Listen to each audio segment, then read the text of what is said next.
يقدم لكم هذا البرنامج برعاية جلوبال موتورز اندستري.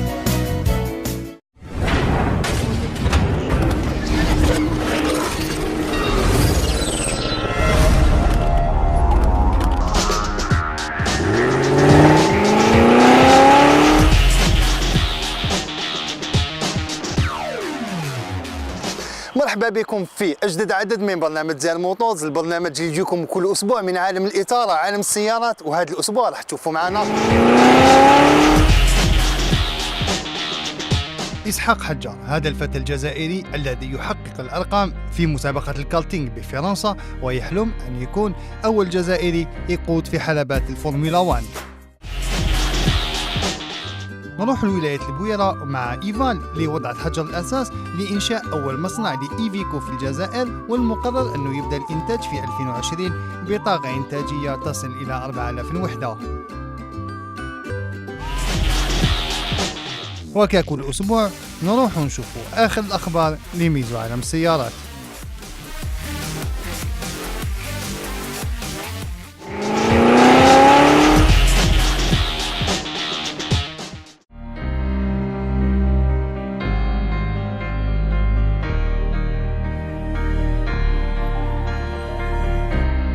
Je m'appelle Isaac Adjar, j'ai 12 ans et je suis vice-champion de France en catégorie cadet.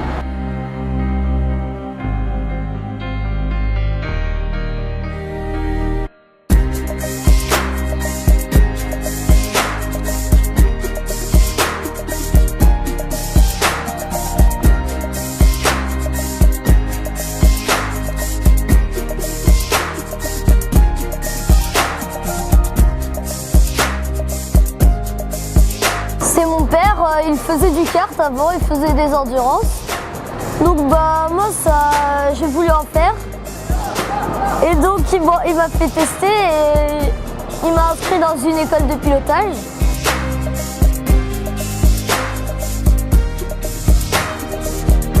À l'âge de 7 ans et demi, il m'a acheté un kart de compétition pour m'entraîner et j'ai commencé à faire le championnat mini-kart. En France, je l'ai gagné et j'ai gagné la catégorie au-dessus. Puis j'ai décidé d'aller en Fédération française de karting et j'ai fait une année minime en 2014.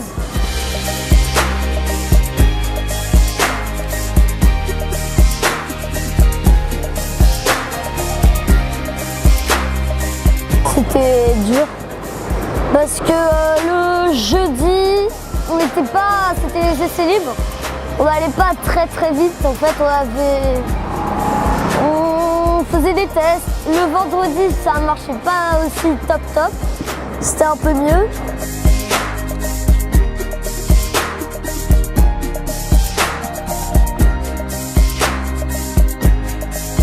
Et le samedi matin, on a fait les chronos, ça s'est moyennement bien passé, on a fait 16e du général. Et toutes les manches, je partais 4e. Donc je faisais 3e, 1er, 4e, il y avait 4 manches. Donc voilà, ça s'est assez bien passé. Donc en pré-finale, je pars 4, puis je finis 3. Et à la finale, je pars 3, je finis 2. Donc ça se passe plutôt bien.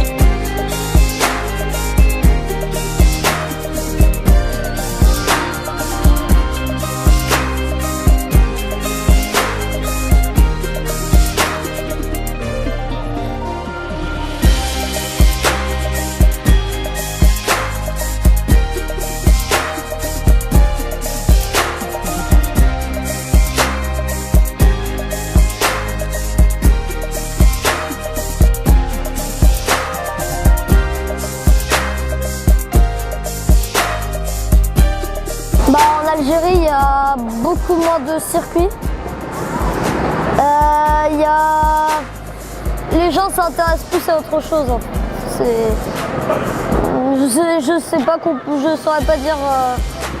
Je saurais pas comparer, mais il y a du bon niveau en Algérie.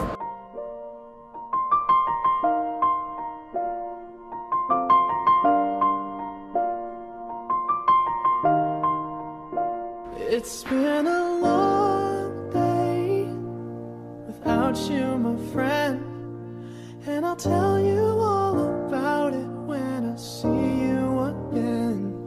We've come a long way from where we began. Oh, I'll tell you all about it when I see you again. When I see you again.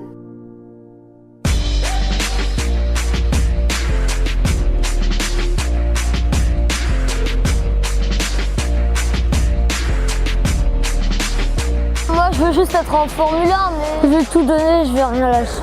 Je vais finir pilote de Formule 1. Je fais italien aussi pour le kart, parce que toutes les pistes, c'est en Italie. Les plus belles pistes de kart, les compétitions, c'est en Italie.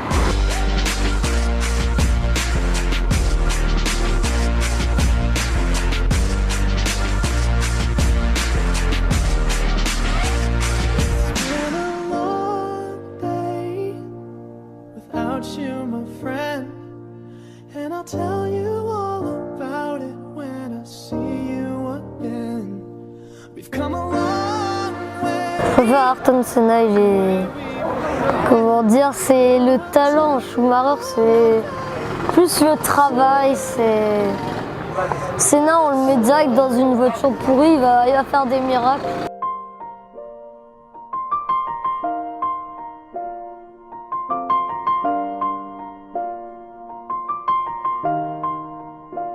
It's been a long day without you, my friend, and I'll tell you all about it when I see you again. We've come a long way from where we began. Oh, I'll tell you all about it when I see you again.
دقة في الأداء، قدرة شحن خيالية، محرك قوي. H350 نجعل الحياة أسهل. Global Motors Industries.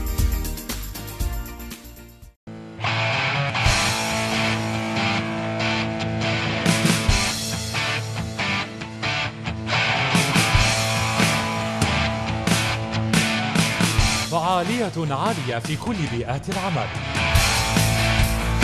قوة وصلابة معيارية،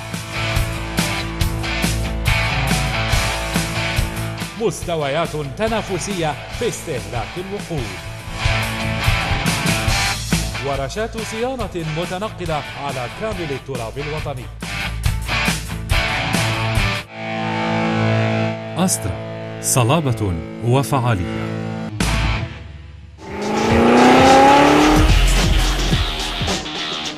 رانا في واد البلدي بولاية البويرة لحضور مناسبة وضع الحجر الأساس لأول مصنع لعلامة إيفيكو الإيطالية هنا في الجزائر بالشراكة مع إيفال. هذا المصنع اللي المقرر أنه يتم إنجازه سنة 2020 راح يكون مصدر اقتصاد كبير سواء للمنطقة والجزائر. نروحوا نديروا اون تورني راح تعرفوا اليوم على هذا المصنع الخصائص ديالو لي برودوي وكل نقطة راح تهم هذا المشروع اللي جمع بين إيفال وإيفيكو الإيطالية.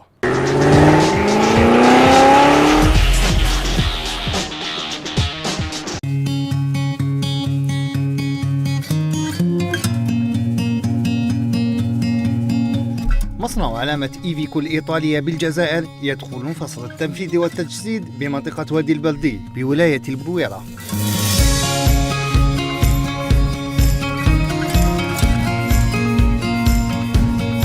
مشروع بدأت خطواته الأولى منذ أيام وستستمر إلى غاية جونفي 2020.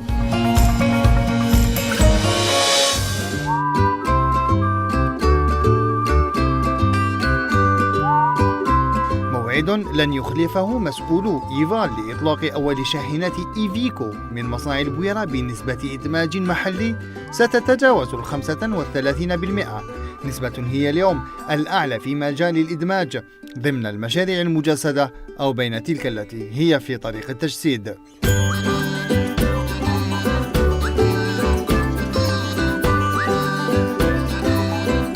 Projet, comme nous avons vu tout à l'heure sur site, il s'étend à la 100 000 m², une assiette de terrain de 100 000 m², avec une superficie couverte de 37 000 m². La capacité de production à plein régime en un seul temps de travail, elle va atteindre les 4000 unités par an.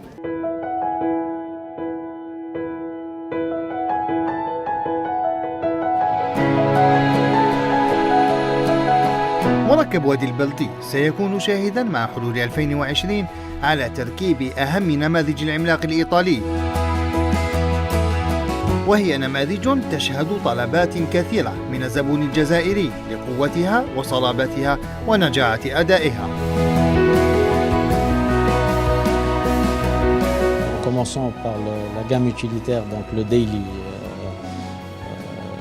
en deux versions, donc le 3,5 tonnes de PTAC, une version poids lourd light de 7 tonnes de PTAC. Après, on aura une deuxième gamme, c'est l'Eurocargo, c'est un véhicule spécialisé pour la grande distribution, avec un tonnage de 10 tonnes de PTAC allant jusqu'à 19 tonnes de PTAC en deux essieux. On a aussi la gamme de produits poids lourds, donc avec deux brands, le Tracker, et plus tard aussi le Stralis. Le Stralis, c'est un routier, purement routier. Par contre, le Tracker, c'est une gamme de produits qui part d'un tonnage de 19 tonnes de PTAC jusqu'à 100 tonnes de PTAA.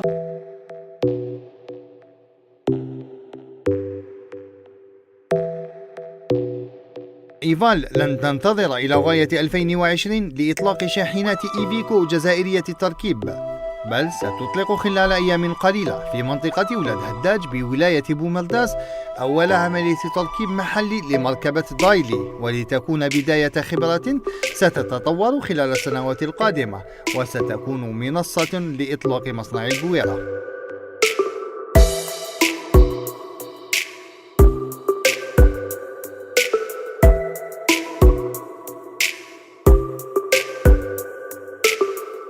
بالنسبة للبروجي بتاع ولاد هداج, il est déjà prêt, d'accord. On attend les dernières autorisations de la part du ministère de l'Industrie. On a reçu les dernières installations fin mois de mars. Donc maintenant on a fini de les installer. On a eu la visite de la part des institutions au niveau de la wilaya de Boumerdès pour valider le projet. Notre projet il a été aussi visé par la commission technique au niveau du ministère de l'Industrie. Et on attend ces questions de jours normalement.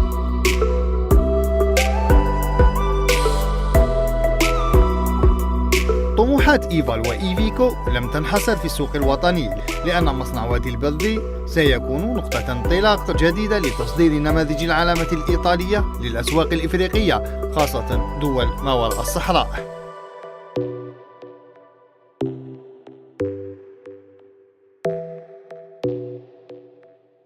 Les pays africains ciblés pour l'exportation, spécialement l'Afrique subsaharienne, d'accord, l'Afrique francophone, disons.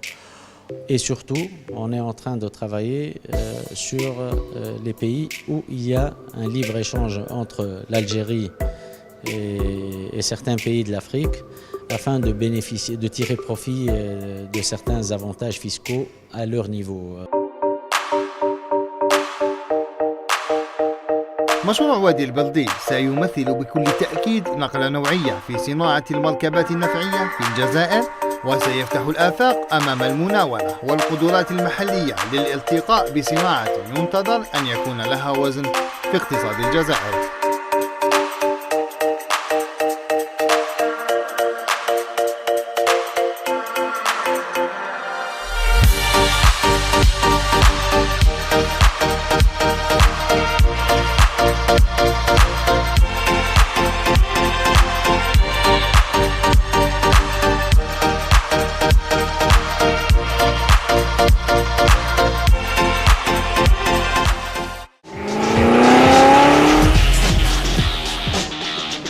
ككل أسبوع نروح نشوفوا آخر الأخبار اللي ميزوا عالم السيارات لهذا الأسبوع، عالم الماركات وأحدث التكنولوجيا.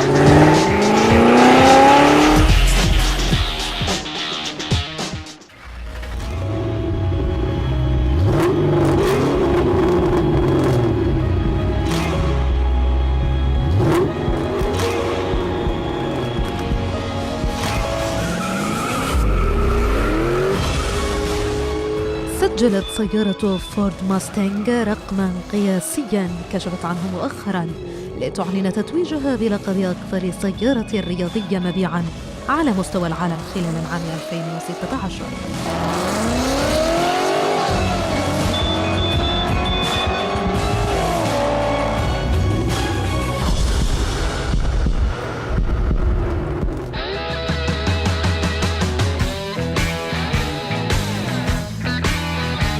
وتشير المعلومات الرسمية أن سيارة العضلة الأمريكية فورد ماستنج بيع منها في كافة أسواق العالم خلال العام الماضي رقم يزيد عن 150 ألف نسخة، لتسجل زيادة بالمبيعات بنسبة 6% مقارنة مع عام 2015. وكان الطلب عالي على هذه السيارة الرياضية في الصين وألمانيا بالتحديد.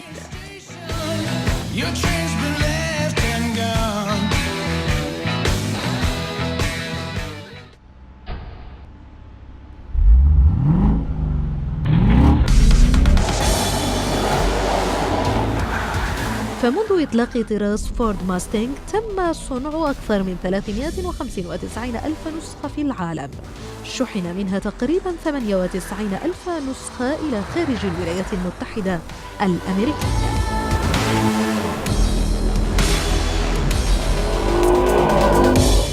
أما الجيل السادس من طراز فورد ماستنج فقد ظهر لأول مرة في العالم قبل انتهاء عام 2013.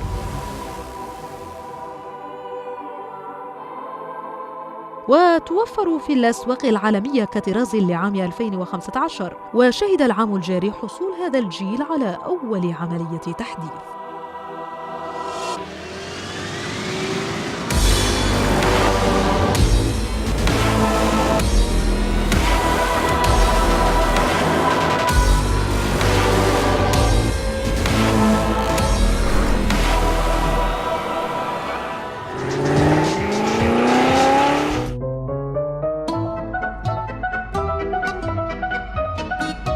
أفريل 2017 تاريخ سيكتب نهاية عهد نموذجي الكروس أوفر في مجمع PSA بوجو 4008 وسيترويان C4 كروس.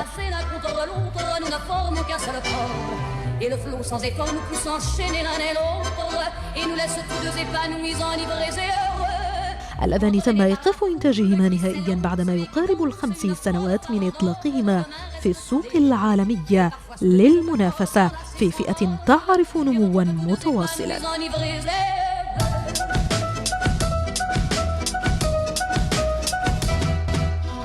وعلى الرغم من إنتاج السيارتين الفرنسيتين في اليابان على نفس المنصة القاعدية والتكنولوجية لميتسوبيشي ASX، إلا أن مبيعات كات 1008 وسي كات كروس لم تحقق المطلوب منذ إطلاقهما سنة 2012.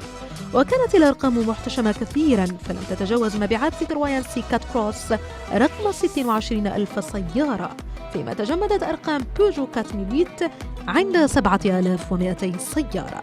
وتعرف هذه الفئة من السيارات منافسة كبيرة بين النماذج الألمانية المسيطرة على السوق العالمي ومنافسها المباشر النماذج اليابانية، ودخلت الأسماء الأمريكية المنافسة بشكل قوي، فيما يبقى أمل النماذج الفرنسية قائماً على نماذج بيجو 3008 ورونو كاجار.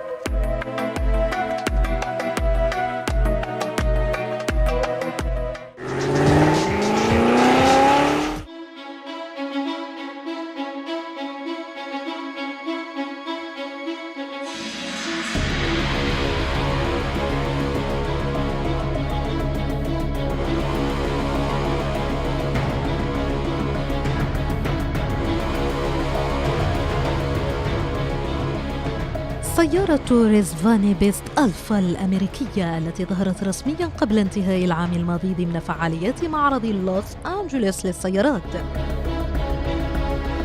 كان السعر المتوقع لها أن يبدأ من $200,000 أمريكي، غير أن معلومات رسمية جديدة تكشف أن سعر أجدد سيارات شركة ريزفاني سيقل عن $100,000 أمريكي، وفقاً لما أعلن عنه فيريز ريزفاني الرئيس التنفيذي للشركة الأمريكية.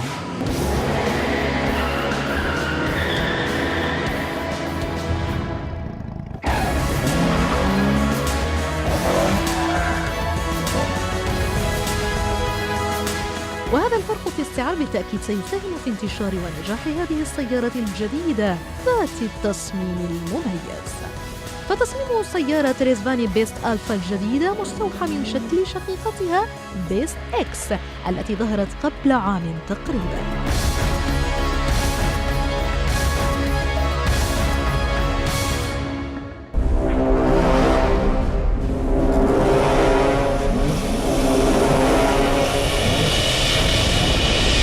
وتميزت بأبواب تنسحب بطريقة مميزة عندما تفتح، وتعتمد هذه السيارة الأمريكية على محرك كافنت كات رباعي الأسطوانات سعة 2.4 لتر يولد قوة 500 حصان من صنع شركة هوندا اليابانية، وتتسارع من 0 إلى 100 كم في الساعة في 3.2 ثانية، وتبلغ سرعتها القصوى 282 كم في الساعة.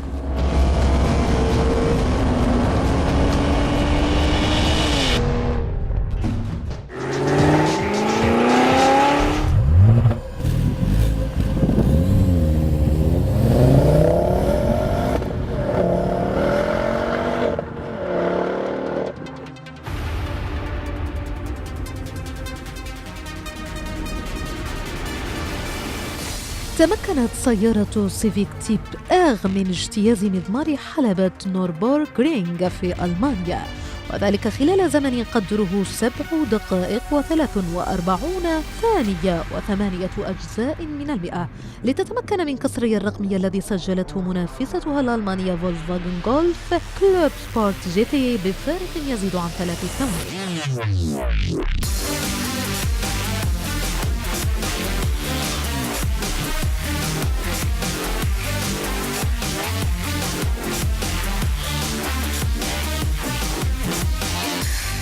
ومن ناحية المظهر الخارجي لهذه السيارة الجديدة، فهي تمتلك هوية هجومية شرسة مستمدة من نسختها الاختبارية، تتضمن صادم أمامي رياضي جديد يحتوي على فتحات تهوية وشبكة تهوئة تحيط بها مصابيح LED وغطاء محرك يحتوي أيضا على مداخل للهواء، ومن الخلف حصلت سيارة هوندا سيفيك تيب آغ على جناح خلفي كبير يوجد أسفله واقي صدمات يحتوي على 3 مخارج للدخان.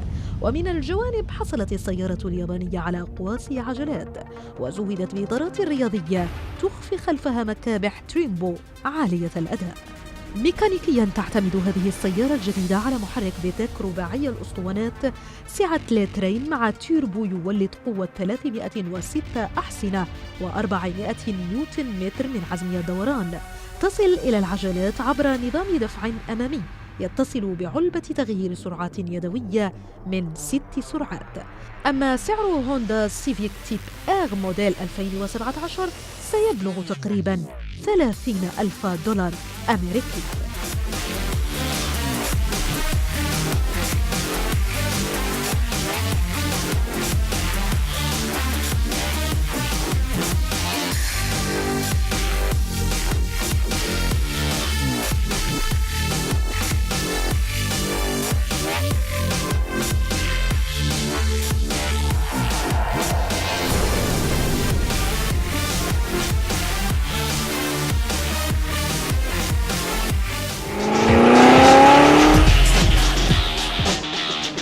عدد اليوم من زي الموتورز وصل للنهايه ديالو، ونتلاقاو الاسبوع القادم مع تجريب جديد، مع اخبار جديده، تي كونسيبت جديد وكل ما يميز عالم السيارات. نقول لكم ما تنساوش تدخلوا نوتر باج فيسبوك، رانا نستناو لي جام ديالكم. حبيتوا تعودوا الحلقه تاع اليوم ولا الحلقات اللي فاتوا اوسي تقدروا تشوفوها في لاباج يوتيوب دزاير موتورز. الى ذلك الحين نقول لكم سوقوا بالعقل، ما تنساوش لي سانتير سيكوريتي، وسورتو ما تخلقوش في الطريق. سلام.